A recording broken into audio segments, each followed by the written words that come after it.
ಮಾತ್ಯಸ್ಯ ಶ್ರುತಿಸುನಯಮಾನೈಕವಿಷಯಾತ್ ಸುತಂತ್ರಸ್ತಂತ್ರಜ್ಞೋ ಗುರುರಪಿ ಗುರುರ್ಯಶ್ಚ ಜಗತಾಂ ವಿಮೂಢಾ ಯತ್ತತ್ವಂ ಪ್ರಕಟಮಿಹ ವೇತ್ತುಂ ಸುಮನಸೋ ಮುಕುಂದಂ ಧ್ಯಾಯಾಮ ಪಹತ ಕುಹಕಂ ತಂ ಸ್ವಮಹಸಾ ಸರ್ವವಿಘ್ನಃ ಪ್ರಶಮನಂ ಸರ್ವಸಿದ್ಧಿಕರಂ ವರಂ ಸರ್ವಜೀವಪ್ರಣೇತಾರಂ ವಂದೇ ವಿಜಯದಂ ಹರಿಂ ಕರೋತು ಮಮ ಕಲ್ಯಾಣಂ ಹರಿರ್ಹಯಮುಖಾಭಿದಃ ಗುರುಶ್ಚ ಮಧ್ವನಾಮಾಮಿ ವರದೋಸ್ತು ನಿರಂತರಂ ವಾಣಿತೆ ಕರವಣ್ಯಂ ವಚರಣೋರಲಿ ಸರ್ವದಾ ಮದ್ವಾಕ್ಯಸರಣೀರ್ಭೂಯಾತ್ ಶ್ರೀಮದಾಚಾರ್ಯಭಾವಗಾತ್ ಸಮಾಶ್ರಯೇರ್ಗುರುಂ ಭಕ್ತ್ಯಾ ಮಹಾವಿಶ್ವಾಸಪೂರ್ವಕಂ ನಿಕ್ಷಿಪೇ ಸರ್ವಭಾರಾಂಶ್ಚ ಗುರೋ ಶ್ರೀಪಾದಪಂಕಜೇ. ಬ್ರಹ್ಮವೈವರ್ತ ಪುರಾಣದಲ್ಲಿ ಸೃಷ್ಟಿಯ ಕ್ರಮವನ್ನ ತಿಳಿಸಿದ ಆದ ಮೇಲೆ ಸ್ವತಃ ಬ್ರಹ್ಮದೇವರೇ ಸಂಬಂಧಗಳ ಬಗ್ಗೆ ಬಹಳ ವಿಶೇಷವಾದ ಮಾಹಿತಿಯನ್ನ ನಮಗೆ ಕೊಡ್ತಾ ಇದ್ದಾರೆ. ತತ್ವಂ ಬ್ರವೀಮಿ ವೇದೋಕ್ತಂ ಬ್ರಹ್ಮಣ ಕಥಿತಂ ಪುರ ಸಂಬಂಧೋ ಯೇಷು ಯೇಷಾಂ ಯಃ ಸರ್ವಜಾತಿಷು ಸರ್ವತಃ. ಸಾಮಾನ್ಯವಾಗಿ ಸಂಬಂಧಗಳ ಮಹತ್ವ ಇವತ್ತಿನ ಕಾಲಘಟ್ಟದಲ್ಲಿ ಬಹಳಷ್ಟು ಮರೆಯಾಗ್ತಾ ಇದೆ. ಸಂಬಂಧಗಳ ಬಗ್ಗೆ ಮಹತ್ವ ಇಲ್ಲ, ಸಂಬಂಧಗಳ ಬೆಲೆ ಗೊತ್ತಿಲ್ಲ. ಗೊತ್ತಿರೋದೇ ಎರಡು ಶಬ್ದ. ಲೌಕಿಕವಾದ ಭಾಷೆಯಲ್ಲಿ ಹೇಳೋದಾದ್ರೆ ಎರಡೇ ಎರಡು ಶಬ್ದಗಳನ್ನ ಎಲ್ಲ ಕಡೆ ಅದನ್ನ ಬಳಸ್ತಾ ಇದ್ದಾರೆ. ಒಂದು ಆಂಟಿ, ಒಂದು ಅಂಕಲ್, ಇವೆರಡೇ ನಮಗೆ ಗೊತ್ತಿರೋದು. ನಿಜವಾದ ಸಂಬಂಧಗಳ ಮಹತ್ವವೇ ಗೊತ್ತಾಗ್ತಾ ಇಲ್ಲ. ಯಾರಿಗೇನಾಗಬೇಕು, ಅವ್ರಿಗೇನಂತ ಕರೀತಾರೆ, ಅದರ ಬಗ್ಗೆ ಬ್ರಹ್ಮವೈವರ್ತ ಪುರಾಣ ಬಹಳ ಸುಂದರವಾಗಿ ನಮಗೆ ತಿಳಿಸ್ತದೆ ಸಂಬಂಧಗಳ ಮಹತ್ವವನ್ನ. ಮೊದಲನೇದಾಗಿ ನೋಡೋಣ. ಬ್ರಹ್ಮದೇವರು ಹೇಳುವಂತಹ ಮಾತು, ತಂದೆ ಇದ್ದಾನೆ, ಯಾರಿಂದ ನಾವು ಜನಿಸಿದ್ದೀವೋ ಅವನನ್ನ ತಂದೆ ಅಂತ ಕರೀತಾರೆ. ಅಂದ್ರೆ ಈ ಪಾರ್ಥಿವ ಶರೀರ, ನನ್ನ ಮಾತಲ್ಲ, ಶ್ಲೋಕ ಓದ್ಬಿಡ್ತೀನಿ. ಈ ಶರೀರ ಯಾರಿಂದ ಬಂದಿದೆನೋ ಅವನನ್ನ ತಂದೆ ಅಂತ ಕರೀಬೇಕು. ಪಿತಾ ತಾತಸ್ತು ಜನಕೋ ಜನ್ಮದಾತ ಪ್ರಕೀರ್ತಿತಃ. ಜನ್ಮಕ್ಕೆ ಕಾರಣ ಆದ್ದರಿಂದ ಅವನನ್ನ ಪಿತಾ ಪಿತಾ ಅಂತ ಕರೀತಾರೆ. ಅನೇಕ ನಾಮಗಳುಂಟು. ತಂದೆ ಅಂತ ಅಷ್ಟೇ ಅಲ್ಲ, ಅವನನ್ನೇನ್ ಕರೀತಾರೆ? ತಾತ ಅಂತಾರೆ, ಜನಕ ಅಂತಾರೆ, ಜನ್ಮದಾತ ಅಂತಾರೆ, ತಂದೆ ಅಂತನೋ ಅಂತೆ ಅಂತಾರೆ, ಎಲ್ಲರಿಗೂ ಗೊತ್ತಿರುವಂಥದ್ದೇ. ಹೀಗೆ ಅವನನ್ನ ತಂದೆ ಅನ್ನೋ ಶಬ್ದದಿಂದ ಕರೀಬೇಕು ಅಂತ ಹೇಳ್ತಾರೆ. ಇನ್ನು ತಾಯಿ ಇದ್ದಾಳೆ, ಯಾರಿಂದ ನಾವು ಹುಟ್ಟಿ ಬಂದಿದ್ದೇವೋ, ನಮ್ಮನ್ನ ಹೆತ್ತು ಹೊತ್ತು ರಕ್ಷಣೆ ಮಾಡಿದ್ದಾಳೋ ಅವಳನ್ನ ತಾಯಿ ಅಂತ ಕರೀಬೇಕು. ಅಂಬಾ ಮಾತಾ ಚ ಜನನಿ ಜನಯಿತ್ರಿ ಪ್ರಸೂರಪಿ. ನಮ್ಮನ್ನ ಪಾಲನೆ ಪೋಷಣೆ ಮಾಡಿದ್ದಾಳೆ, ಆದ್ದರಿಂದ ಅವಳನ್ನ ಅಂಬಾ ಮಾತಾ ಜನನಿ ಜನಯಿತ್ರಿ ಪ್ರಸೂ ಅಂತ ಹೇಳಿ ಅವಳನ್ನ ತಾಯಿ ಅಂತ ಕರೀತಾರೆ. ಆ ರೀತಿಯಾಗಿ ಹಲವು ಶಬ್ದಗಳಿಂದ ಕರೀತಾರೆ. ಎಷ್ಟೋ ಜನಕ್ಕೆ ಈ ವಿಷಯವೇ ಗೊತ್ತಿಲ್ಲ. ಹಾಗಾಗಿ ಇದರ ಬಗ್ಗೆ ಸ್ವಲ್ಪ ಎಲ್ಲರಿಗೂ ಗೊತ್ತಾಗಲಿ ಎನ್ನುವ ದೃಷ್ಟಿಯಿಂದ ವೇದವ್ಯಾಸ ದೇವರು ನಮ್ಮಂತ ಪಾಮರರ ಮೇಲೆ ಅನುಗ್ರಹ ಮಾಡಲಿಕ್ಕೋಸ್ಕರವಾಗಿ ಈ ರೀತಿ ತಿಳಿಸ್ತಾ ಇದ್ದಾರೆ. ಇನ್ನು ತಂದೆಯ ತಂದೆ ಇದ್ದಾನೆ, ಪಿತಾಮಹ ಪಿತೃಪಿತಾ ತತ್ಪಿತಾ ಪ್ರಪಿತಾಮಹ ಅತ ಊರ್ಧ್ವಂ ಜ್ಞಾತಯಶ್ಚ ಸಗೋತ್ರ ಪರಿಕೀರ್ತಿತಾ. ತಂದೆಯ ತಂದೆಯನ್ನ ಪಿತಾಮಹ, ಮೊದಲು ದ್ವಾದಶ ಪಿತೃಗಳ ಬಗ್ಗೆ ಹೇಳ್ತಾರೆ. ಅವರೆಲ್ಲರಿಗೂ ನಮಗೆ ಗೊತ್ತಿರುವಂಥದ್ದೇ. ಸ್ವಲ್ಪ ಅದರ ಬಗ್ಗೆ ಹೇಳಿ ಮುಂದೆ ಹೋಗ್ಬಿಡ್ತೀನಿ. ತಂದೆಯ ತಂದೆಯನ್ನ ಅಜ್ಜ ಅಂತ ಕರೀತಾರೆ, ಅವರ ತಂದೆಯನ್ನ ಮುತ್ತಜ್ಜ ಅಂತ ಕರೀತಾರೆ. ಈ ಮುತ್ತಜ್ಜನಿಗಿಂತಲೂ ಹಿರಿಯರನ್ನ, ಅವರನ್ನೆಲ್ಲರನ್ನ ನಾವೇನ್ ಕರಿತೀವಿ? ಒಂದೇ ಶಬ್ದದಿಂದ ಜ್ಞಾತಿಗಳು ಅಥವಾ ಸಗೋತ್ರದವರು ಅಂತ ಕರೀಬೇಕು. ಇದು ಶಾಸ್ತ್ರ ನಮಗೆ ತಿಳಿಸ್ಕೊಟ್ಟಿರುವಂತಹ ವಿಧಾನ. ಬ್ರಹ್ಮದೇವರು ಹೇಳ್ತಾ ಇದ್ದಾರೆ. ಇನ್ನು ತಂದೆ ಕಡೆ ಆಯ್ತು, ಇನ್ನು ತಾಯಿಯ ಕಡೆ ಹೇಳ್ತಾರೆ. ಮಾತಾಮಹ ಪಿತಾ ಮಾತುಹು ಪ್ರಮಾತ ಮಹಯೇವಚ. ಮಾತಾಮಹಸ್ಯ ಜನಕ ತತ್ಪಿತ ವೃದ್ಧಪೂರ್ವಕಾಹ. ತಾಯಿಯ ತಂದೆಯನ್ನ, ಅವನು ಅಜ್ಜನೇ, ಆದ್ರೆ ಅವನನ್ನೇನ್ ಕರೀತಾರೆ? ಮಾತಾಮಹ ಅಂತ ಕರೀತಾರೆ, ತಾಯಿಯ ತಂದೆಯನ್ನ. ಇನ್ನು ಅವರ ತಂದೆಯನ್ನ ಪ್ರಮಾತಾಹ ಅಥವಾ ಪ್ರಮಾತಾಹ ಅಂತ ಕರೀತಾರೆ, ಅಂದ್ರೆ ತಾಯಿಯ ಅಜ್ಜ.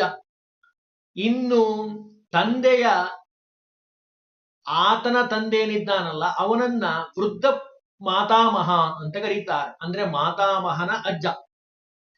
ಇನ್ನು ತಂದೆಯ ತಾಯಿಯನ್ನ, ಅದನ್ನು ಹೇಳ್ತಾರೆ ಪಿತಾಮಹಿ ಪಿತುರ್ಮಾತಾ ತಚ್ಚು ಪ್ರಪಿತಾಮಹಿ ತಚ್ಚೂತಶ್ಚ ಪರಿಜ್ಞೇಯ ಸಾವೃದ್ಧ ಪ್ರಪಿತಾಮಹಿ.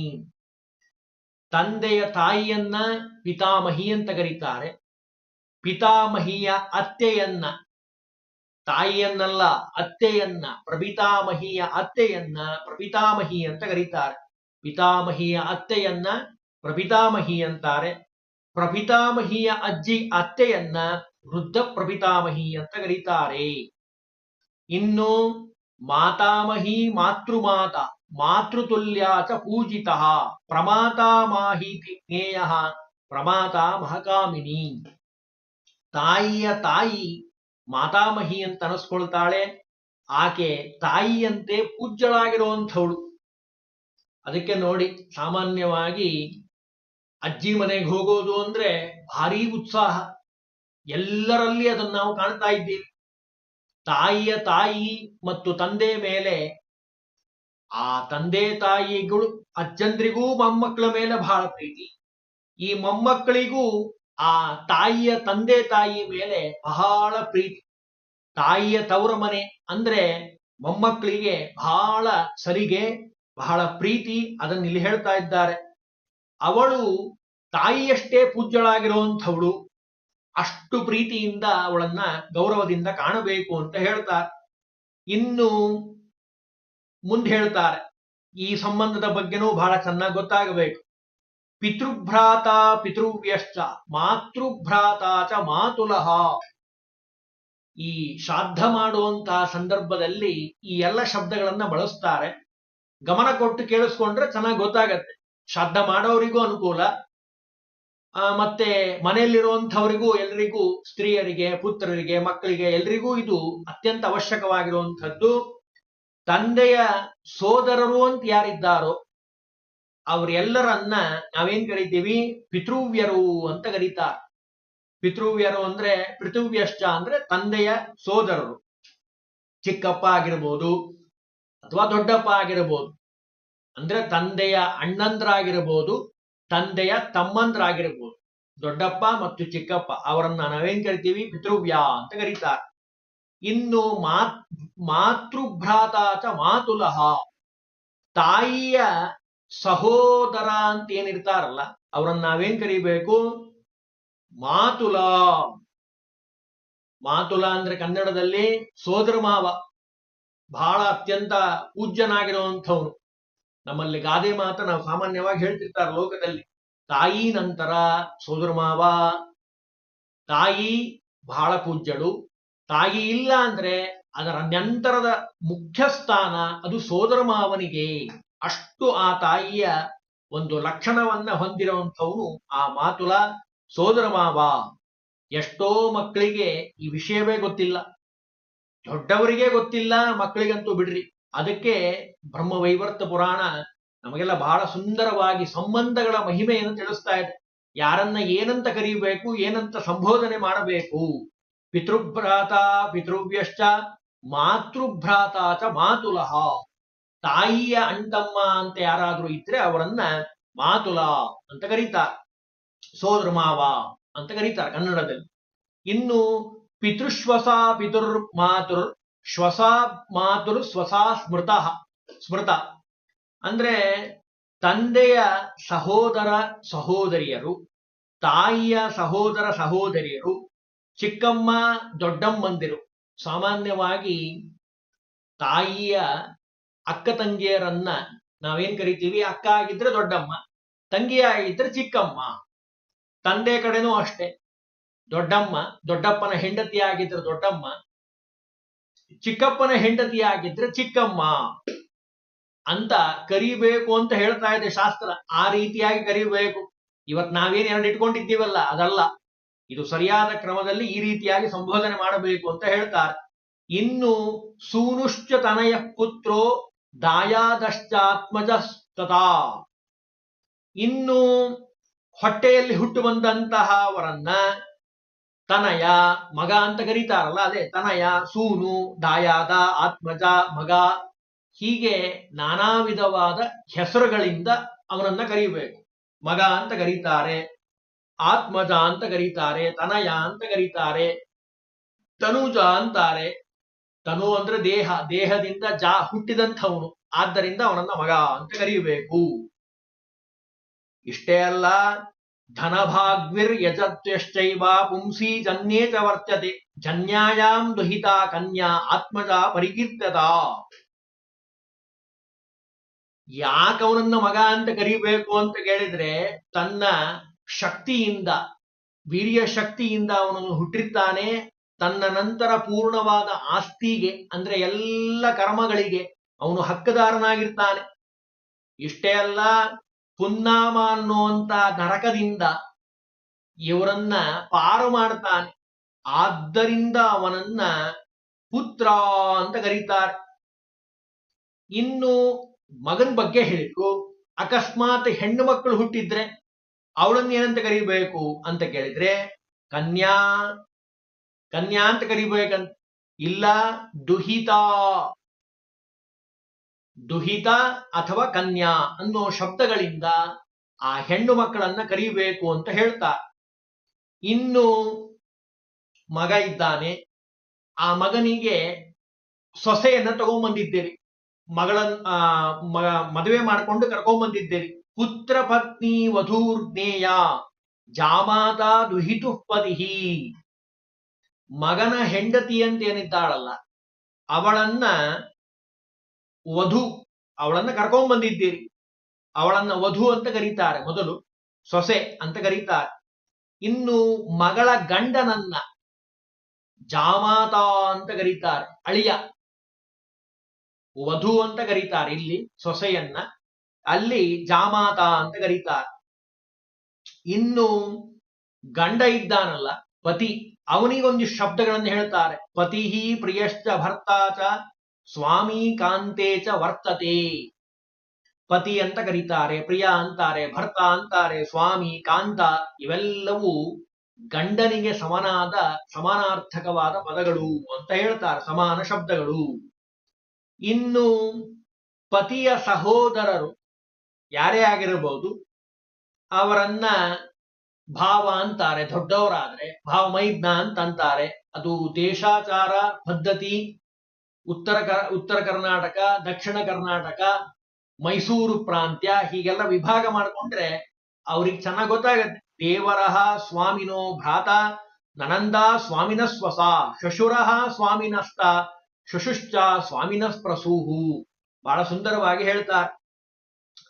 ನನಾಂದ ಅಂದ್ರೆ ನಾದಿನಿ, ನಾದಿನಿಯನ್ನ ನನಾಂದ ಅಂತ ಕರೀತಾರೆ.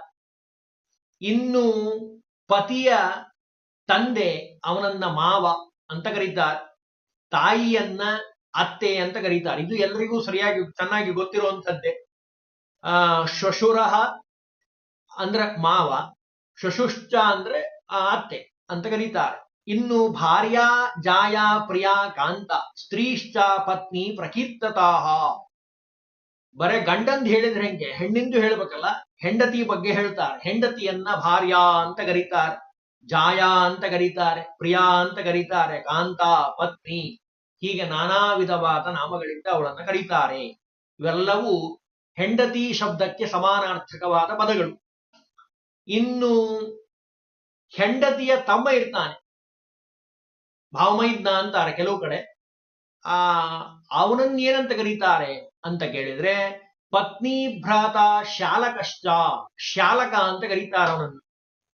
ಇನ್ನು ಸಹೋದರಿ ಏನಾದ್ರೂ ಇದ್ರೆ ಅವರನ್ನ ಶಾಲಕಶ್ಚ ಸ್ವಸ ಪತ್ನ್ಯಾಶ್ಚ ಶಾಲಿಕಾ, ಶಾಲಿಕಾ ಅಂತ ಕರೀತಾರೆ. ಶಾಲಕ ಅಂದ್ರೆ ಗಂಡು ಭಾವಮೈದನ, ಹೆಣ್ಣಾಗಿದ್ರೆ ಶಾಲಿಕಾ ಅಂತ ಕರೀತಾರೆ. ನಾದಿನಿ ಅಂತ ಕರೀತಾರಲ್ಲ ಅದೇ, ಅದು ಸಂಸ್ಕೃತದಲ್ಲಿ ಶಾಲಿಕಾ. ಇನ್ನು ಪತ್ನಿ ಮಾತಾ ತಥಾ ಶ್ವಶ್ಯು ಸ್ತತ್ಪಿತಾ ಶ್ವಶುರ ಸ್ಮೃತಾ. ಹೆಂಡತಿಯ ತಾಯಿಯನ್ನ ಅತ್ತೆ ಅಂತ ಕರೀತಾರೆ. ಪತ್ನಿ ಮಾತಾ ಅಂದ್ರೆ ಹೆಂಡತಿಯ ತಾಯಿಯನ್ನ ಶ್ವಶ್ರು ಅಂತ ಕರೀತಾರೆ. ಆಮೇಲೆ ಮಾವನನ್ನ ಶ್ವಶುರಃ ಅಂತ ಕರೀತಾರೆ. ತತ್ಪಿತಾ ಶ್ವಶುರ ಸ್ಮೃತಾ, ಅತ್ತೆ ಮತ್ತು ಮಾವ. ಇನ್ನು ಸಗರ್ಭ ಸೋದರೋ ಭ್ರಾತ, ಸಗರ್ಭ ಭಗಿನಿ ಸ್ಮೃತ. ತನ್ನ ಜೊತೆಗೆ ಹುಟ್ಟಿದಂತಹ ಯಾರೇ ಆಗಿರಬಹುದು, ಗಂಡ್ಮಕ್ಳಾಗಿದ್ರೆ ಅವರನ್ನ ಸೋದರ, ಭ್ರಾತ, ಸಗರ್ಭ ಅಂತ ಕರೀತಾರೆ, ಅಣ್ತಮ್ಮಂದ್ರನ್ನ. ಅಥವಾ ಅಕ್ಕಂಗಿಯರು ಹುಟ್ಟಿದ್ರೆ ಭಗಿನಿ ಅಂತ ಕರೀತಾರೆ, ಸ್ವಸ ಅಂತ ಕರೀತಾರೆ, ಸಗರ್ಭ ಅಂತ ಕರೀತಾರೆ. ಹೀಗೆ ಅವರ ನಾಮಗಳನ್ನ ಕರೀಬೇಕು ಅಂತ ಹೇಳ್ತಾ ಇದ್ದಾರೆ. ಇನ್ನು ಭಗಿನೀಜೋ ಭಾಗಿನೀಯೋ ಭಾತೃಜೋ ಭಾತೃಪುತ್ರಕಾಹ ಅವುತ್ತೋ ಭಗಿನೀಕಾಂತೋ ಭಗಿನಿ ಪತಿರೇವತ. ಸಹೋದರಿ ಇದ್ದಾಳೆ, ಅವಳ ಹೊಟ್ಟೆಯಲ್ಲಿ ಹುಟ್ಟಿದಂಥವರನ್ನ ಯಾರೇ ಆಗಿರಬಹುದು ಅವರನ್ನ ಭಾಗಿನೀಯ. ಹಂಗಂದ್ರೆ ಗೊತ್ತಾಗಲ್ಲ, ಸೋದರಳಿಯ ಅಂದ್ರೆ ಬೇಗ ಚೆನ್ನಾಗಿ ಗೊತ್ತಾಗ್ಬಿಡತ್ತೆ. ಬಹಳ ಪ್ರಖ್ಯಾತವಾದ ಹೆಸರು ಇದು, ಸೋದರಳಿಯ ಅಂದ್ರೆ ಗೊತ್ತಾಗ್ಬಿಡತ್ತೆ. ಇನ್ನು ಸಹೋದರನ ಪುತ್ರನನ್ನ ಭ್ರಾತೃಜ ಅಂತ ಕರೀತಾರೆ. ಅಣ್ತಮ್ಮಂದ್ರ ಮಕ್ಳಿರ್ತಾರಲ್ಲ, ಭ್ರಾತೃಜ. ಇನ್ನು ಸಹೋದರಿಯ ಗಂಡನನ್ನ ಆವುತ್ತ ಅವುತ್ತ ಅಂತ ಕರೀತಾರೆ. ಆವುತ್ತ ಅಂದ್ರೆ ಭಾವ. ಎಷ್ಟು ಚೆನ್ನಾಗಿದೆ ನೋಡ್ರಿ ಹೆಸರು. ಆವುತ್ತ ಅಂದ್ರೆ ಬ್ರಾಹ್ಮಣ, ಭಾವ ಅಂತ ಕರೀತಾರೆ. ಇನ್ನು ಭಗಿನೀಕಾಂತ, ಭಗಿನೀಪತಿ, ಹೀಗೆ ಅನೇಕ ಸಮಾನಾರ್ಥಕ ಪದಗಳನ್ನು ಕರೀಬಹುದು ಅಂತ ಹೇಳ್ತಾರೆ. ಇನ್ನು ಹೆಂಡತಿಯ ಸಹೋದರಿ ಅಂದ್ರೆ ನಾದಿನಿ ಅಂತಂತೀರಲ್ಲ, ಆ ನಾದಿನಿಯ ಪತಿ ತನಗೆ ಸಹೋದರ ಸಮಾನನಾಗಿರ್ತಾನೆ. ಇಬ್ಬರಿಗೂ ಮಾವ ಒಬ್ಬನೇ ಆಗಿದ್ದಾನೆ. ಸರಿಯಾಗಿ ಗಮನಿಸಿ, ಬಹಳ ಸುಂದರವಾಗಿ ಬ್ರಹ್ಮವೈವರ್ತ ಪುರಾಣ ನಮಗೆ ತಿಳಿಸ್ತಾ ಇದೆ. ಶಾಲೀಪತಿಸ್ತು ಭ್ರಾತಾಚ ಶಶುರೇಕತ್ವ ಹೇತುನಾ ಶಶುರಸ್ತು ಪಿತಾ ಜ್ಞೇಯೋ ಜನ್ಮದಾತು ಸಮೋ ಮುನಿ. ನಾದಿನಿಯ ಗಂಡನ ಮಾವನೂ ನಿಮ್ಮ ಮಾವನೇ, ನಿಮ್ಮ ಮಾವನು ಅವನೇ, ಎರಡಕ್ಕೂ ಮಾವಂದ್ರು ಒಬ್ರೆ. ಆದ್ದರಿಂದ ಆ ಮಾವ ಏನಿದ್ದಾನಲ್ಲ ಅವನು ತಂದೆಗೆ ಸಮಾನನಾಗಿರುವಂಥವನು. ಹಾಗಿದ್ರೆ ತಂದೆ ಅಂತ ಯಾರನ್ನು ಕರಿಬೇಕು? ಇದು ಸಾಮಾನ್ಯವಾಗಿ ಎಲ್ರಿಗೂ ಬರದೇ ಇರುವಂತಹ ಪ್ರಶ್ನೆ. ನಾವು ಯಾರಿಂದ ಹುಟ್ಟಿದ್ದೇವೋ ಅವರನ್ನು ನಾವು ತಂದೆ ಅಂತ ಕರೆದೇ ಕರೀತೀವಿ. ಅದನ್ನೇ ಮತ್ತೇನು ವಿಶೇಷವಾಗಿ ಹೇಳೋದು ಅಂತ ಕೇಳಿದ್ರೆ, ಅದಕ್ಕೆ ಬ್ರಹ್ಮ ವಿವರ್ತ ಪುರಾಣ ಹೇಳ್ತದೆ, 5 ಜನನ್ನ ತಂದೆಯ ಸ್ಥಾನದಲ್ಲಿಟ್ಟು ಪೂಜಾ ಮಾಡಬೇಕ. ಇವ್ರು 5 ಜನನು ತಂದೆಯ ಸ್ಥಾನದಲ್ಲಿರುವಂಥವ್ರು, ಅಷ್ಟು ಮರ್ಯಾದೆ ಕೊಡಬೇಕಂತ ಅವ್ರಿಗೆ. ಯಾರ್ಯಾರು? ಅನ್ನದಾತ ಭಯತ್ರಾತ, ಪತ್ನಿತಾತ ತದೈವತ, ವಿದ್ಯಾದಾತ ಜನ್ಮದಾತ, ಪಂಚೈತೆ ಪಿತರೋ ನೃಣಾಂ. ಬಹಳ ಅತ್ಯಂತ ಮಹತ್ವದ ಅಂಶವನ್ನ ಹೇಳ್ತಾ ಇದೆ. ಇವತ್ತೆಲ್ಲ ತನ್ನ ತಂದೆಗೆ ಮರ್ಯಾದೆ ಕೊಡದೇ ಇರುವಂತಹ ಅಯೋಗ್ಯರು ಎಷ್ಟೋ ಜನ ಇದ್ದಾರೆ ಇವತ್ತು. ಮತ್ಯಾಕ್ ನಮಸ್ಕಾರ ಮಾಡಬೇಕು ಅಂತಾರೆ. ಹಬ್ಬ ಹುಣ್ಣಿಮೆಗೆ ನಮಸ್ಕಾರ ಮಾಡೋದು ಅಂದ್ರೆ ಒಂದು ದೊಡ್ಡ ₹1,00,00,000 ಕೊಟ್ಟಂಗೆ ಅಪ್ಪ ಅಮ್ಮನಿಗೆ. ಅದಕ್ಕೆ ಬ್ರಹ್ಮವೈವರ್ತ ಪುರಾಣ ಎಚ್ಚರಿಕೆಯನ್ನು ಕೊಡ್ತಾ ಇದೆ. ಎಷ್ಟರ ಮಟ್ಟಿಗೆ ಹೇಳ್ತಾರೆ ಶಾಸ್ತ್ರದಲ್ಲಿ ಅಂದ್ರೆ, ನಾವು ಯಾವ ಸಂಬಂಧವನ್ನ ಕಡೆಗಾಣಿಸ್ತೀವೋ ಈ ಜನ್ಮದಲ್ಲಿ, ಮುಂದಿನ ಜನ್ಮದಲ್ಲಿ ಆ ಸಂಬಂಧವನ್ನ ದೇವರು ತೆಗೆದು ಬಿಡ್ತಾನೆ. ತಾಯಿಯನ್ನ ನಿಕೃಷ್ಟವಾಗಿ ಬೈದು ಅಂದು ಆಡಿ ಅವಳ ಮನಸ್ಸಿಗೆ ನೋವು ಕೊಟ್ರೆ ಮುಂದಿನ ಜನ್ಮದಲ್ಲಿ ತಾಯಿ ಸುಖ ಸಿಗೋದಿಲ್ಲ. ತಂದೆಗೆ ಬೈದ್ರಿ, ತಂದೆ ಸುಖ ಸಿಗೋದಿಲ್ಲ. ಎಲ್ಲಾ ಸುಖ ನಿಮಗೆ ಸಿಗಬೇಕು, ಅಣ್ತಮ್ಮಂದ್ರು, ಅಕ್ಕಂಗಿಯರು, ತಂದೆ ತಾಯಿ, ಭ್ರಾತೃ ಬಾಂಧವರು ಎಲ್ಲರೂ ನಿಮಗೆ ಇರಬೇಕು ಅಂದ್ರೆ ನೀವಷ್ಟು ಆ ಸಂಬಂಧವನ್ನ ಬಹಳ ಪ್ರೀತಿಯಿಂದ ಗೌರವದಿಂದ ನೋಡ್ಕೊಳ್ಬೇಕು. ಎಷ್ಟೋ ಜನಕ್ಕೆ ತಂದೆ ತಾಯಿ ಇಲ್ಲ, ಎಷ್ಟೋ ಜನಕ್ಕೆ ಅಕ್ಕ ತಂಗಿಯರಿಲ್ಲ, ಅಣ್ತಮ್ಮಂದ್ರಿಲ್ಲ, ಎಷ್ಟೋ ಜನಕ್ಕೆ ಮದುವೆ ಆಗಿಲ್ಲ, ಮಕ್ಕಳಿಲ್ಲ, ನೂರಾರು ಜನ, ಸಾವಿರಾರು ಜನ ಅಂತ ಅನ್ಕೋಬಹುದು. ಅದಕ್ಕೆ ಎಚ್ಚರಿಕೆಯನ್ನು ಕೊಡ್ತಾ ಇದೆ. ಈ 5 ಜನಕ್ಕೆ ಬಹಳ ಭಕ್ತಿಯಿಂದ ಗೌರವಿಸಬೇಕಂತ. ಮೊದಲನೇದು ಅನ್ನದಾತ. ಹಸಿದು ಹಸಿದು ನೀವು ಬಂದಾಗ ನಿಮಗೆ ಅನ್ನ ಹಾಕಿ ಯಾರು ಬೆಳೆಸಿರ್ತಾರಲ್ಲ, ಅನ್ನ ಇಟ್ಟಿರುವಂಥವನು, ಅವನು ತಂದೆ ಸಮಾನ. ಇನ್ನು ಭಯತ್ರಾತ, ಪ್ರಾಣ ಭಯದಿಂದ ನಿಮ್ಮನ್ನ ರಕ್ಷಣೆ ಮಾಡದಂಥವ್ರು. ಪತ್ನಿ ತಾತಸ್ತದೈವತ, ಅಂದ್ರೆ ನಿಮಗೆ ತನ್ನ ಮಗಳನ್ನ ಕೊಟ್ಟು ವಿವಾಹ ಮಾಡಿದಂಥವ್ರು ಮಾವ. ಇನ್ನು ವಿದ್ಯಾದಾತ, ನಿಮಗೆ ಒಳ್ಳೆಯ ವಿದ್ಯೆಯನ್ನ ಜ್ಞಾನವನ್ನ ಕೊಟ್ಟಂಥವನು. ಕೊನೆಗೆ ಜನ್ಮದಾತ, ನೀವ್ಯಾರಿಂದ ಹುಟ್ಟಿದ್ದೀರೋ ಈ 5 ಜನನ್ನ ತಂದೆ ಅಂತ ಕರಿಬೇಕಪ್ಪ. ಅನ್ನದಾತುಷ್ಟ ಯಾಪತ್ನಿ ಭಗಿನಿ ಗುರುಗಾಮಿನಿ ಮಾತಾ ಚ ತಸ್ಪತಿ ಚ ಕನ್ಯಾ ಪುತ್ರ ಪ್ರಿಯಾ ತಥಾ. ಎಷ್ಟು ಸುಂದರವಾಗಿ ಹೇಳ್ತಾರೆ ನೋಡಿ, ಬಹಳ ಸುಂದರವಾಗಿದೆ. ಅನ್ನವಿತ್ತಿದವನಂತಹ ಪತ್ನಿ, ಅನ್ನ ಯಾರು ಹಾಕಿರ್ತಾರಲ್ಲ ಅವನ ಹೆಂಡತಿ. ಇನ್ನು ತನ್ನ ಸಹೋದರಿ, ತನ್ನ ಅಕ್ಕದಂಗಿಯರು. ಆಮೇಲೆ ಗುರುಪತ್ನಿ, ನಿಮಗೆ ಪಾಠ ಹೇಳಿದಂತಹ ಗುರುಗಳ ಹೆಂಡತಿ. ಮತ್ತು ತಾಯಿ, ನಿಮ್ ತಾಯಿ. ಆಮೇಲೆ ತಾಯಿಯ ಸವತಿ, ಓರ್ಗಿತ್ತಿ ಅಂತಂತಾರಲ್ಲ, ಓರ್ಗಿತ್ತಿ ಆಗಿರಬಹುದು. ಹೊಟ್ಟೆಯಲ್ಲಿ ಹುಟ್ಟಿದಂತಹ ಮಗಳಾಗಿರಬಹುದು, ಮಗನ ಹೆಂಡತಿ ಸೊಸೆ ಆಗಿರಬಹುದು, ತಾಯಿಯ ತಾಯಿ ಅಜ್ಜಿ ಆಗಿರಬಹುದು, ತಂದೆಯ ತಾಯಿ ಈ ಕಡೆ ಅಜ್ಜಿ ಆಗಿರಬಹುದು, ಹೆಣ್ಣು ಕೊಟ್ಟ ಅತ್ತೆ ಆಗಿರಬಹುದು, ಅಥವಾ ತಾಯಿಯ ತಂದೆಯ ಸಹೋದರಿಯರು, ಸೋದರತ್ತೆ ಅಂತಂತಾರೆ ನೋಡಿ, ಭಾರಿ ಪ್ರಖ್ಯಾತವಾಗಿರುವಂಥದ್ದು. ಸೋದರತ್ತೆ, ಚಿಕ್ಕಮ್ಮ, ದೊಡ್ಡಮ್ಮ. ಆಮೇಲೆ ಚಿಕ್ಕಪ್ಪ ದೊಡ್ಡಪ್ಪರ ಹೆಂಡಂದಿರು, ಸೋದರ ಮಾವನ ಹೆಂಡತಿ, ಇವರೆಲ್ಲರೂ ತಾಯಿಗೆ ಸಮಾನರಾಗಿರುವಂಥವ್ರು. ನೀವು ನಿಮ್ ತಾಯಿಗೆ ಎಷ್ಟು ಮರ್ಯಾದೆ ಕೊಡ್ತೀರೋ ಇಷ್ಟು ಜನಕ್ಕೂ, ಈ 14 ಜನರಿಗೂ ಅಷ್ಟೇ ಮರ್ಯಾದೆಯನ್ನು ಕೊಡಬೇಕು ಅಂತಿದೆ ಶಾಸ್ತ್ರ. ತಾಯಿ ಸಮಾನರಾಗಿರುವಂಥವ್ರು ಇವರೆಲ್ಲ. ಇನ್ನು ಮಗನ ಮಗ, ಮೊಮ್ಮಗ, ಅವನನ್ನ ಪೌತ್ರ ಅಂತ ಕರೀತಾರೆ. ಮಗನ ಮಗ ಅವನು ಪೌತ್ರ. ಇನ್ನು ಮಗಳ ಮಗನನ್ನ, ಅವನನ್ನ ಭಾರಿ ವಿಶೇಷವಾಗಿ ಕರೀತಾರೆ, ದೌಹಿತ್ರ ಅಂತ ಕರೀತಾರೆ. ಅದನ್ನು ಮುಂದೆ ಹೇಳ್ತಾರೆ, ಇರ್ಲಿ. ಮೊದಲು ಮಗನ ಮಗನನ್ನ ಪೌತ್ರ ಅಂತಾರೆ, ಮರಿಮೊಮ್ಮಗನನ್ನ ಪ್ರಪೌತ್ರ ಅಂತಾರೆ. ಒಂದೇ ಕುಲದಲ್ಲಿ ಹುಟ್ಟಿದ್ದಾದ್ದರಿಂದ ಇವರನ್ನೆಲ್ಲ ಕುಲಜರು ಅಂತ ಕರೀತಾರೆ. ನಾನೀಗ ಹೇಳಿದ್ನಲ್ಲ, ಅದರ ಮುಂದಿನ ಶಬ್ದನೇ ಅಲ್ಲಿದೆ. ಕನ್ಯಾ ಪುತ್ರಶ್ಚ ದೌಹಿತ್ರ, ನಿಮ್ಮ ಮಗಳ ಮಗನನ್ನ ದೌಹಿತ್ರ ಅಂತ ಕರೀಬೇಕು. ಅವನ ವಂಶದಲ್ಲಿ ಜನಿಸಿದಂಥವರು ಸಹೋದರರು, ಮಗನ ವಂಶಜರು, ಅವರೆಲ್ಲರೂ ಬಾಂಧವರು ಅಂತ ಅನಿಸ್ಕೊಳ್ತಾರೆ. ಎಷ್ಟೆಲ್ಲ ಹೇಳಿದ್ದಾರೆ ನೋಡಿ, ಎಷ್ಟೋ ಆ ಸಂಬಂಧದ ಮಹಾಮಹಿಮೆಯನ್ನ ನಮಗೆ ತಿಳಿಸ್ತಾ ಇದ್ದಾರೆ. ಇನ್ನು ಇದರ ಜೊತೆಗೆ ಇನ್ನೂ ಒಂದು ಮಾತು ಹೇಳ್ತಾರೆ. ಮಗನ ಮಾವ, ಮಗಳ ಮಾವ ತನಗೆ ಸಹೋದರ ಸಮಾನರು. ಬಹಳ ಗಮನ ಕೊಟ್ಟು ಕೇಳಿಸ್ಕೊಳ್ಬೇಕು. ಮಗನ ಮಾವ, ಮಗಳ ಮಾವ ಇಬ್ರು ತನಗೆ ಸಹೋದರ ಸಮಾನರಾಗಿರುವಂಥವ್ರು. ಅದಕ್ಕೆ ಅವರನ್ನ ಬಂಧುಗಳು ಅಂತ ಕರೀಬೇಕಂತ. ಪುತ್ರಶ್ಚ ಶ್ವಶುರೋ ಭ್ರಾತ ಬಂಧುರ್ವೈವಾಹಿಕೋ ಸ್ಮೃತ. ಅದಕ್ಕೆ ಬಂಧುಗಳು, ನಮ್ ಬಂಧುಗಳು ಬಂದಿದ್ದಾರ್ರಿ ಅಂತಾರೆ. ಎಲ್ಲಿ ಬೇಕಾದ್ರೂ ಬಳಸ್ತಾರೆ ಶಬ್ದ, ಯಾವುದಕ್ಕೂ ಯಾರಿಗೂ ಅದ್ರ ಬಗ್ಗೆ ಜ್ಞಾನ ಬಹಳ ಕಡಿಮೆ ಆಗ್ಬಿಟ್ಟಿದೆ. ಇದ್ದವರು ಬಳಸ್ತಾರೆ, ಗೊತ್ತಿಲ್ದವ್ರೇ ಬಹಳ.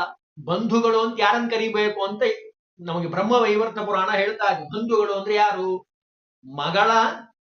ಮಗನ ಮಾವ ಆಗಿರಬಹುದು ಅಥವಾ ಮಗಳ ಮಾವನು ಆಗಿರಬಹುದು. ಅವರನ್ನ ಬಾಂಧವರು, ಬಂಧುಗಳು ಅಂತ ಕರೀತಾರೆ.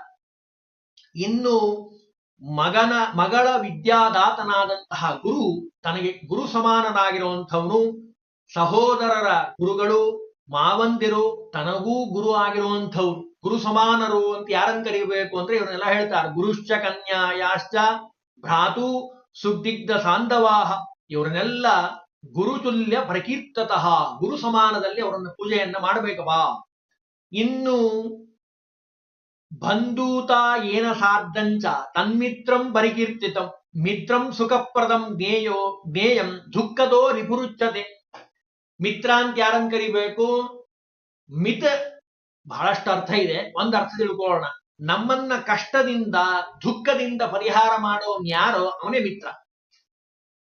ಇನ್ನು ಯಾರನ್ನೋ ಕೊಡ್ತಾನಲ್ಲ, ದುಃಖ ಉಂಟು ಮಾಡ್ತಾನಲ್ಲ, ಅವನನ್ನೇ ರಿಪು, ಶತ್ರು ಅಂತ ಕರೀರಿ.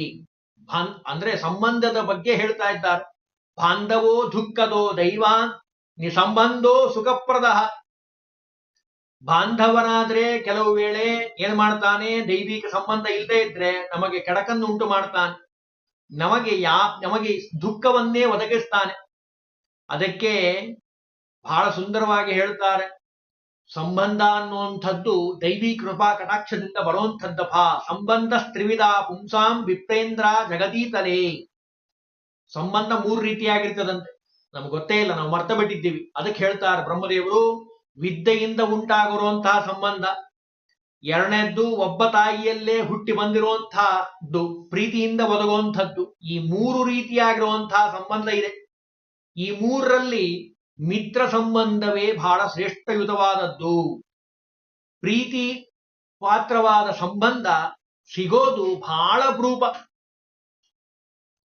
ಆ ಪ್ರೀತಿಯಿಂದ ನೋಡಿಕೊಳ್ಳುವಂತಹ ಬಾಂಧವರು, ಬಂಧುಗಳು ದೊರೆಯೋದು ಬಹಳ ಅಪರೂಪ ಅಂತ ಗ್ರಂಥವೇ ಹೇಳ್ಬಿಟ್ಟಿದೆ.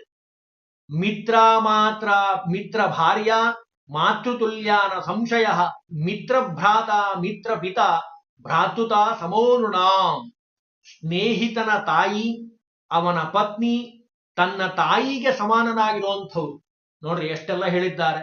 ಅಂತೆಯೇ ಸ್ನೇಹಿತನ ಸಹೋದರ ತನಗೆ ಸಹೋದರನಾಗಿರ್ತಾನೆ, ಸ್ನೇಹಿತನ ತಂದೆ ತನಗೆ ತಂದೆ ಸಮಾನನಾಗಿರ್ತಾನೆ. ಇನ್ನು ಇಷ್ಟೆಲ್ಲ ಹೇಳಿ ಕೊನೆಗೊಂದು ಮಾತು ಹೇಳ್ತಾರೆ. ಒಂದೇ ಮಾತಿನಲ್ಲಿ ಹೇಳ್ತಾರೆ, ಇಲ್ಲಿವರೆಗೂ ನಾನು ಸಂಬಂಧದ ಬಗ್ಗೆ ಹೇಳಿದ್ದೇನೆ. ಈ ಸಂಬಂಧವನ್ನ ಚೆನ್ನಾಗಿ ತಿಳಿದುಕೊಂಡು ಅಕೀರ್ತಿ ಜನಕಃ ಪುಂಸಾಂ ಯೋಷಿತಾಂ ಚ ವಿಶೇಷತಃ. ಸಂಬಂಧವನ್ನ ಸರಿಯಾಗಿ ತಿಳಿದುಕೊಂಡು ಅನುಸರಣೆಯನ್ನ ಮಾಡಿ ಯಾರಿರ್ತಾರೋ ತೇಜೀಯಸಾಂನ ದೋಷಾಯ ವಿದ್ಯಮಾನೇ ಯುಗೇ ಯುಗೇ. ಬ್ರಹ್ಮದೇವರ ಮಾತಿದು. ಯಾರು ಈ ರೀತಿಯಾಗಿ ಸಂಬಂಧವನ್ನ ತಿಳಿದು ಭಕ್ತಿ ಶ್ರದ್ಧೆಯಿಂದ ಸಂಬಂಧಕ್ಕೆ ಮರ್ಯಾದೆಯನ್ನು ಕೊಟ್ಟು ಗೌರವವನ್ನು ಕೊಟ್ಟು, ಈ ಸಂದರ್ಭದಲ್ಲಿ ಇನ್ನೂ ಒಂದು ಮಾತು ಬಹಳ ಅವಶ್ಯಕವಾಗಿರುವಂಥದ್ದು, ಅವರು ಎಷ್ಟು ಶ್ರೀಮಂತರಾಗಿದ್ದಾರೆ, ಎಷ್ಟು ಕಾರನ್ನ ಅವರ ಮನೆ ಮುಂದಿಟ್ಟಿದ್ದಾರೆ, ಬ್ಯಾಂಕ್ ಬ್ಯಾಲೆನ್ಸ್ ಫುಲ್ ಆಗಿದೆನ, ಬೇಕಾದಷ್ಟು ಬೆಳ್ಳಿ ಬಂಗಾರ ಆಭರಣಗಳನ್ನು ಹಾಕೊಂಡಿದ್ದಾರ, ಇವ್ಯಾವೂ ನಿಮಗೆ ಸಂಬಂಧ ಪಡದೇ ಇರುವಂತಹ ವಿಚಾರ. ಸಂಬಂಧದಲ್ಲಿ ನಿಮಗೆ ಅವ್ರು ಏನಾಗಬೇಕು, ಎರಡನೇದ್ದು ಅವರ ವಯಸ್ಸು, ಹಿರಿಯತನ, ಅದಕ್ಕೆ ಮರ್ಯಾದೆ ಕೊಡೋದನ್ನು ಮತ್ತು ಕಲ್ತ್ಕೊಳ್ಬೇಕು. ಬಹಳ ಜನಕ್ಕೆ ಇದ್ರ ಬಗ್ಗೆ ತಾತ್ಸಾರ, ಆ ಭಾವನೆನೇ ಬಹಳ ಜನಕ್ಕೆ ಗೊತ್ತಿಲ್ಲ. ಮೊದಲು ಅವರ ವಯಸ್ಸಿಗೆ ಮರ್ಯಾದೆ ಕೊಡಬೇಕು. ಸೋದರ ಮಾವನೋ, ಸೋದರತ್ತೆನೋ, ಚಿಕ್ಕಪ್ಪನೋ, ದೊಡ್ಡಪ್ಪನೋ ಅಥವಾ ದೊಡ್ಡಮ್ಮನೋ ಯಾರೇ ಆಗಿರ್ಬೋದು, ಅವರ ವಯಸ್ಸಿಗೆ ಮರ್ಯಾದೆ. ಎರಡನೇದ್ದು ನಿಮಗೆ ಏನವರಾಗಬೇಕು ಅನ್ನೋದಷ್ಟೇ ಮುಖ್ಯ. ಅದು ಬಿಟ್ಟು ನಾನೀಗ ಹೇಳಿದ್ನಲ್ಲ, ಈ ಯಾವ ಲಕ್ಷಣಗಳ ಕಡೆ ನಿಮ್ಮ ಗಮನ ಹರಿಸಬಾರ್ದು. ಅದು ನಿಜವಾಗ್ಲೂ ನಾವು ಅವ್ರಿಗೆ ಕೊಡುವಂತಹ ಗೌರವ. ಈ ಗೌರವವನ್ನು ಕೊಡೋದ್ರಿಂದ ಅವರಲ್ಲಿರುವಂತಹ ದೇವತೆಗಳು, ಪ್ರಾಣದೇವರು ಮತ್ತು ಭಗವಂತ ವಿಶೇಷವಾಗಿ ಕುರಿತು ಅನುಗ್ರಹವನ್ನ ಮಾಡ್ತಾನೆ ಅಂತ ಹೇಳಿ ಬ್ರಹ್ಮವೈವರ್ತ ಪುರಾಣ ನಮಗೆ ಎಚ್ಚರಿಕೆಯನ್ನ ಕೊಡ್ತಾ ಇದೆ.